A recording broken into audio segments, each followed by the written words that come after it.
It was an icy day on the island of Sodor. The engines were working very hard. They didn't mind the cold because they had toasted hot fireboxes to keep them warm. That evening, Sir Topham Hatt came to the sheds, he said. They said eagerly, and Sir Topham Hatt drove away, teased Thomas. Percy whistled nervously. Sniffed James. Teased Thomas.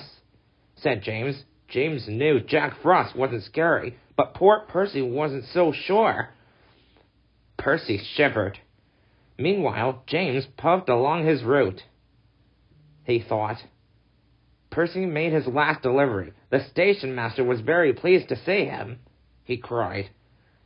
Percy said. So Percy's driver parked him in the siding with only a lantern for company, said Percy, chuckled his driver.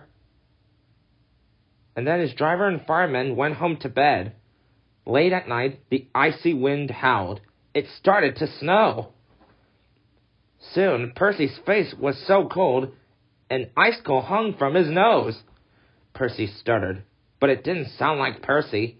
It was only cold he could hardly make a sound. At last, James was on his way back to the sheds. In the fog, he saw shadows and strange and scary shapes. He whispered nervously. Murmured Percy icily, cried James, and he raced away as fast as his wheels could carry him. He didn't stop till he got back to the sheds.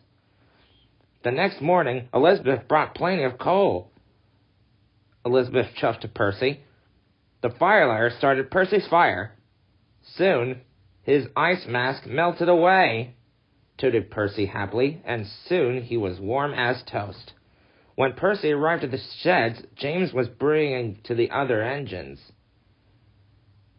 James huffed, teased Percy, and all the engines whistled, including James, but Percy was the loudest whistle of all.